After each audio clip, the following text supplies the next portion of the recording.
Hello അസ്സലാമു അലൈക്കും. അപ്പോൾ ഇന്ന് 15ാമത്തെ നോമ്പാണ്. നോമ്പും അതോടൊപ്പം ഇന്ന് ഇത്താത്തൻ്റെ മോളെ ബർത്ത്ഡേയും കൂടിയാണ്. അപ്പോൾ ഈ നോമ്പിനൊക്കെ ബർത്ത്ഡേ ആകുന്നത് ഭയങ്കര കഷ്ടമാണല്ലേ. അപ്പോൾ അവർ തലേന്നേ വന്നിന്. അപ്പോൾ ഇന്ന് സ്പെഷ്യലായിട്ട് ഞാൻ കട്ട്ലേറ്റ് ഉണ്ടാക്കാമെന്ന് വിചാരിക്കുന്നു. പിന്നെ ബജി ഉണ്ടാക്കുന്നുണ്ട്. അങ്ങനെ കുറച്ച് ഐറ്റംസ് ഉണ്ടാക്കുന്നുണ്ട്. ഞാൻ കട്ട്ലേറ്റ് സാധാ പോലെ ബ്രെഡ് ക്രംസിലല്ല, ഞാൻ സമൂസ ഷീറ്റ് വെച്ചിട്ടാണ് ഉണ്ടാക്കുന്നത്. അപ്പോൾ നമുക്ക് വീഡിയോയിലോട്ട് കിടക്കാം.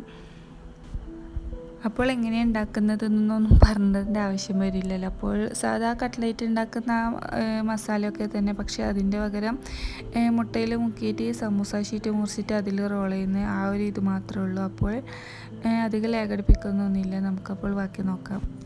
കട്ട്ലേറ്റിൻ്റെ മസാലയൊക്കെ ഞാൻ ആക്കി വെച്ചിന്. പിന്നെ അതിൻ്റെ ബാക്കി എനിക്ക് പുറത്തു പോകാനുള്ളത് കൊണ്ട് തന്നെ ഇത്താത്തനോട് ബാക്കി ആക്കാൻ പറഞ്ഞിട്ടുണ്ട്. അവർ രണ്ടാളും കൂടി അവിടുന്ന് എന്തൊക്കെയോ ചെയ്യുന്നുണ്ട്. ആക്ച്വലി ഞാനിത് സമൂസ ഷീറ്റിൽ എന്തുകൊണ്ട് ആക്കിയെന്ന് വെച്ചാൽ, സമൂസ ഷീറ്റ് ഫ്രിഡ്ജിൽ വെച്ചിട്ട് കുറച്ച് ക്രാക്കൊക്കെ സംഭവിച്ചിന്. പിന്നെ അത് വെറുതെ കളയണ്ടല്ലോ എന്ന് വിചാരിച്ചിട്ടാണ് ഈ ഒരു വിധത്തിൽ കട്ട്ലേറ്റിന് ഞാൻ ആക്കിയെടുക്കുന്നത്. അപ്പോൾ ഇത്താത്തൻ്റെ മൂത്തിത്താത്തൻ്റെ മോളയും കൂടിയാണ് ഞാൻ ഇതിന് വേണ്ടിയിട്ടാക്കിയത്. അപ്പോൾ അവർ കുറേ ലെയറാക്കി വെച്ചിട്ട് ബാക്കി കട്ട്ലേറ്റിനൊന്നും എത്തിയിട്ടില്ല. അപ്പോൾ ബാക്കി അവർ ജസ്റ്റ് ഒന്ന് റോൾ ചെയ്തിട്ട് പരത്തിയിട്ട് അങ്ങനെ പൊരിക്കുകയാണ് ചെയ്തത്. അപ്പോൾ നമ്മുടെ കടിയൊക്കെ ഇവിടെ തയ്യാറായിട്ടുണ്ട്. പിന്നെ അതിൻ്റെ കൂടെ പഴംപൊരി ഉണ്ടാക്കിയിട്ടുണ്ടായിരുന്നു. പിന്നെ നമ്മുടെ അവിൽ ഷേക്കിന് ഇവിടെ ഭയങ്കര ഫാൻസാണ്. അപ്പോൾ എന്നോട് നിരന്തരമായിട്ടാക്കാൻ പറയുന്നത് കൊണ്ട് തന്നെ ഞാൻ ഇന്നും ആ ഒരു ഇതാക്കിയിട്ടുണ്ട്. പക്ഷേ എനിക്ക് കട്ടപ്പാൽ കിട്ടിയിട്ടില്ല, ലൂസ് പാലുകൊണ്ടാണ് ഞാൻ ഇതാക്കിയിട്ടുണ്ടായിരുന്നത്. അപ്പോൾ മുമ്പത്തെ അത്രയൊന്നും ഒരു ടേസ്റ്റ് അങ്ങോട്ട് കിട്ടിയിട്ടില്ല. ഇനി അടുത്ത പ്രാവശ്യം ഇൻഷാ അല്ലാഹ് നല്ലൊരുക്കാക്കാമെന്ന് വിചാരിക്കുന്നു.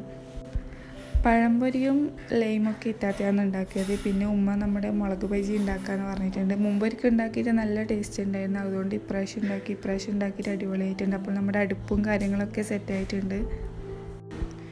അടുക്കളയിലൊക്കെ ലൈറ്റിൻ്റെ കുറച്ച് പ്രശ്നങ്ങളും ഉള്ളത് കൊണ്ട് തന്നെ നമ്മുടെ വീഡിയോക്കൊക്കെ ക്ലാരിറ്റി ഭയങ്കര കുറവാണ്. അപ്പോൾ ഫ്ലാഷൊക്കെ വെച്ചിട്ടാണ് അഡ്ജസ്റ്റ് ചെയ്യുന്നത്.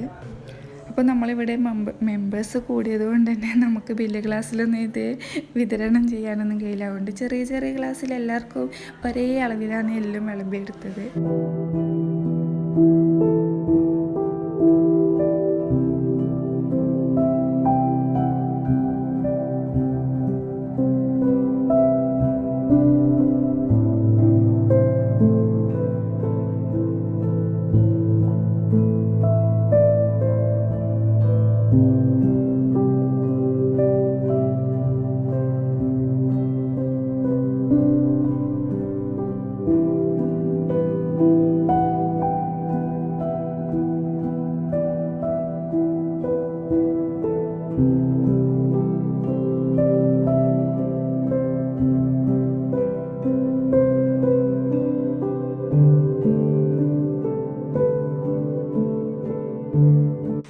ഇപ്പം നോമ്പ് തുറക്കാനാകുമ്പോഴത്തേക്കും നമ്മുടെ ഒരുവിധം എല്ലാം സെറ്റായിട്ടുണ്ട്. അപ്പോൾ ഈ ഒരു വീഡിയോ ഇഷ്ടപ്പെട്ടാൽ എല്ലാവരും ലൈക്ക് ചെയ്യുക, ഷെയർ ചെയ്യുക, സബ്സ്ക്രൈബ് ചെയ്ത് ബെല്ലൈക്കൺ അടിച്ച് പൊട്ടിക്കുക. Tata bye by.